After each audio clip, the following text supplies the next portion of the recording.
pagi semuanya, ya dimanapun Anda berada pada pagi hari ini.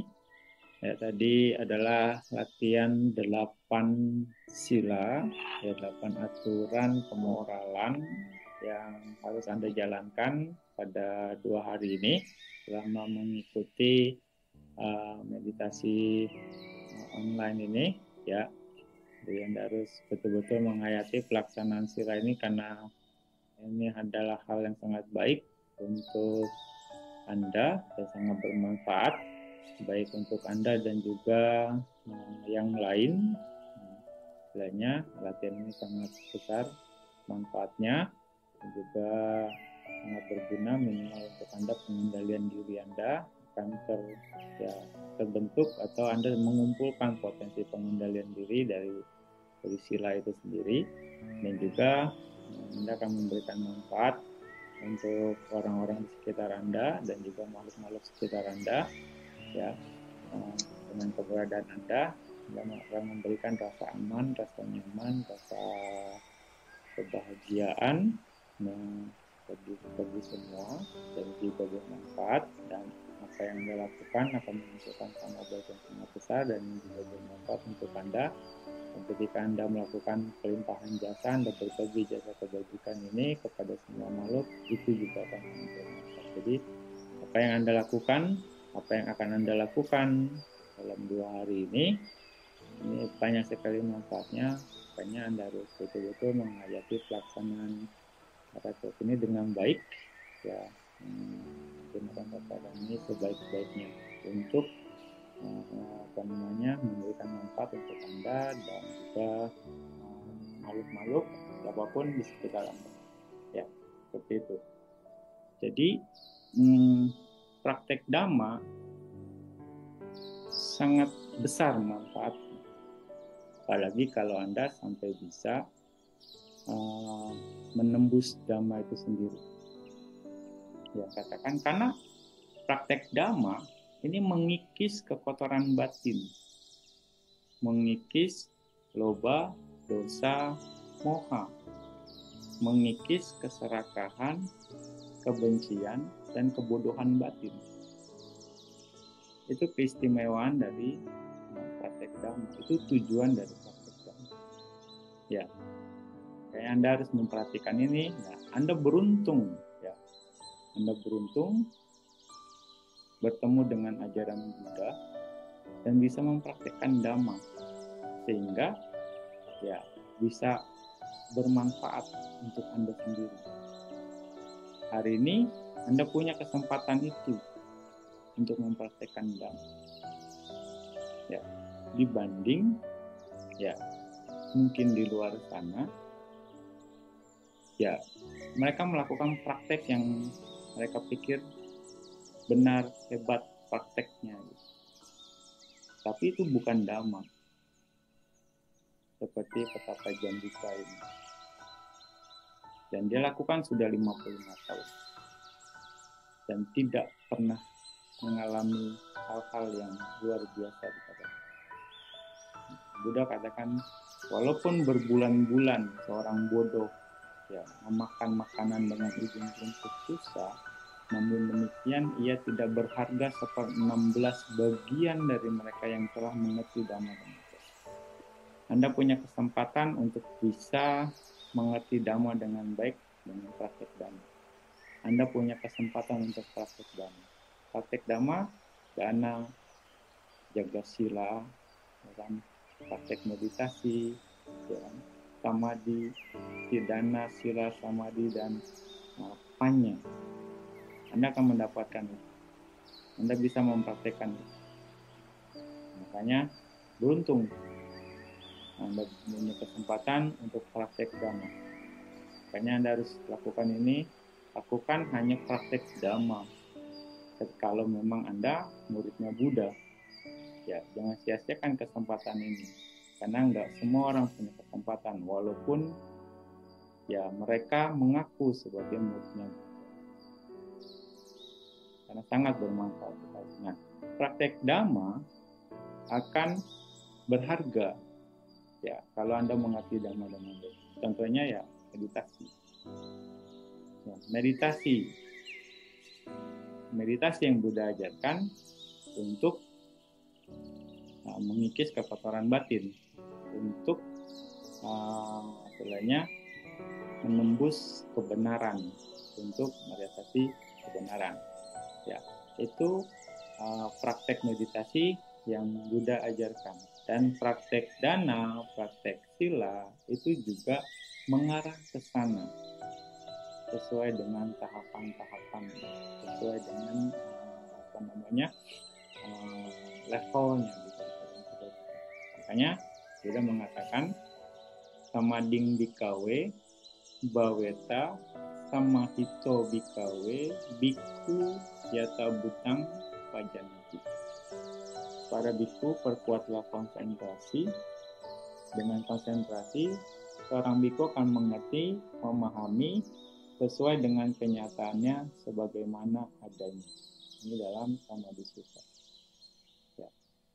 Ini adalah praktek Dhamma yang Buddha ajarkan, yaitu meditasi tujuannya. Dan ini sangat baik. Makanya Anda harus bisa mempraktikkan ini dengan baik, maka Anda akan mendapat manfaat.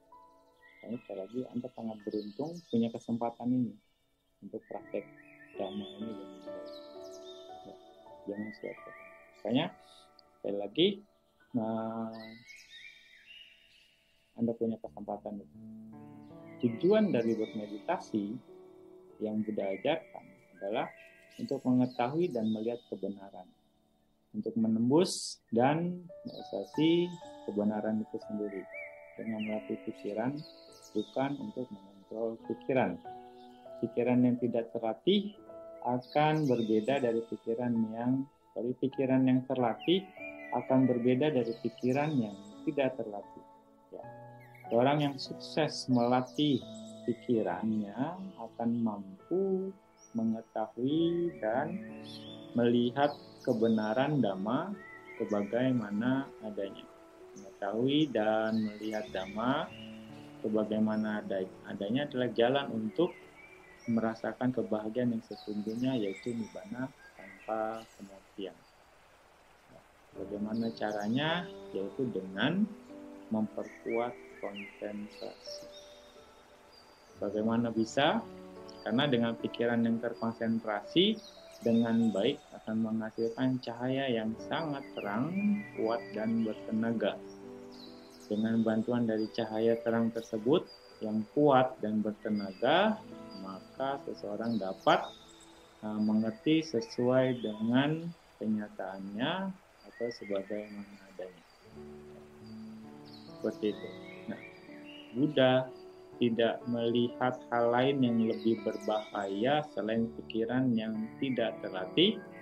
Juga tidak melihat hal apapun yang lebih baik atau bermanfaat selain pikiran yang terlatih. Pikiran yang terlatih memegang satu objek disebut pikiran yang terkonsentrasi. Ya, pikiran yang terkonsentrasi. Apa itu konsentrasi? Konsentrasi adalah keterpusatan pikiran atau kesadaran pada satu objek. Ekagata, cita ekagata.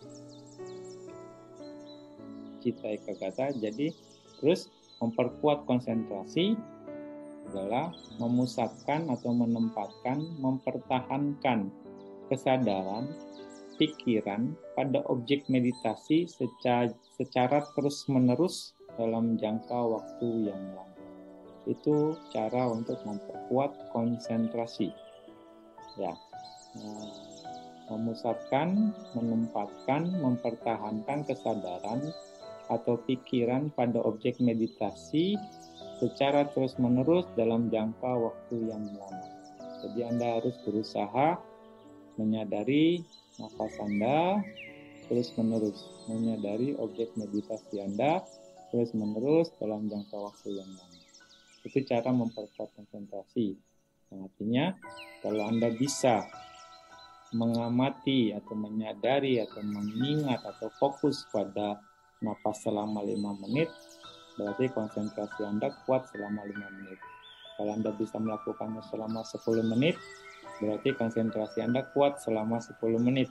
Kalau Anda bisa melakukannya selama 30 menit, berarti konsentrasi Anda kuat selama 30 menit. Itu memperkuat konsentrasi. Ya, itu memperkuat konsentrasi. Jadi, memperkuat konsentrasi berarti memperkuat batin yang terpusat, yang fokus pada satu objek, terus menerus tanpa terputus dalam jangka waktu yang lama. Ya, Anda harus perhatikan ini, pahami pengertian ini akan sangat bermanfaat untuk Anda. Bagaimanapun Anda harus bisa melakukan ini kalau Anda mau maju dalam meditasi Anda. Lalu anapanasati. Anapanasati yaitu perhatian penuh pada nafas, pernapasan, ana, apana, dan sati.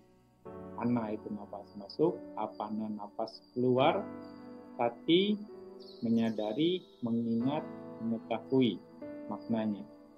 Memegang dengan mantap, tidak berpindah-pindah, tidak bergerak, tidak menjauh dari objek, tidak bingung, tidak lupa terhadap objek, menjaga antara pikiran dan objek, dan mengarahkan atau menghadapi objek. Jadi kalau diterjemahkan secara literatur, anapanasati itu artinya menyadari nafas masuk dan nafas keluar, mengingat nafas masuk, nafas keluar, mengetahui nafas masuk, nafas keluar, memegang dengan mantap nafas masuk dan nafas keluar, tidak berpindah-pindah dari nafas masuk dan nafas keluar, tidak bergerak dari nafas masuk, nafas keluar, tidak menjauh dari objek nafas masuk dan nafas keluar kesadarannya, dan juga tidak bingung dengan nafas masuk dengan nafas keluar, tidak lupa dengan nafas masuk dan nafas keluar, menjaga antara kesadaran dan nafas masuk dan nafas keluar, mengarahkan kesadaran terhadap nafas masuk dan nafas keluar. Ya, itu maknanya. Itu yang harus Anda lakukan ketika Anda latihan anapanasati atau objek meditasi apapun. Anda harus terus misalnya melakukan hal tersebut. Apa yang harus dilakukan? Sekali lagi, hanya mengamati saja. Seperti penjaga gerbang, supaya menyadari prosesnya agar memahami, mengerti prosesnya seperti itu. Ya, bukan untuk mengatur, bukan untuk mengontrol, bukan untuk mengubahnya, tanpa keinginan, tanpa ekspektasi, tanpa pembatasan. Keinginan dan ekspektasi menyebabkan kita mengerahkan usaha yang berlebihan pada saat latihan, energinya berlebihan. Dan kita akan menghadapi banyak kesulitan karena usaha berlebihan tersebut. Ya, bernapas secara alami, natural dengan pikiran yang tenang, mengarahkan, menempatkan kesadaran atau pikiran ke objek meditasi, yaitu napas masuk dan napas keluar. Mempertahankannya pada objek meditasi tersebut, yaitu napas masuk dan napas keluar, dan biarkan usaha berkembang dengan stabil. Biarkan usaha berkembang dengan stabil. Bagi pemula, di awal meditasi, Anda bisa mencatatnya, napas masuk, Anda catat masuk, napas keluar, Anda catat keluar. Ya. Kalau Anda sudah terbiasa, Anda bisa tidak mencatatnya, hanya mengamati saja. Ya. Dan Anda harus menyadarinya dengan dan penuh perhatian. Menyadarinya dan penuh perhatian pada napas masuk dan napas keluar. Ya. Seperti itu.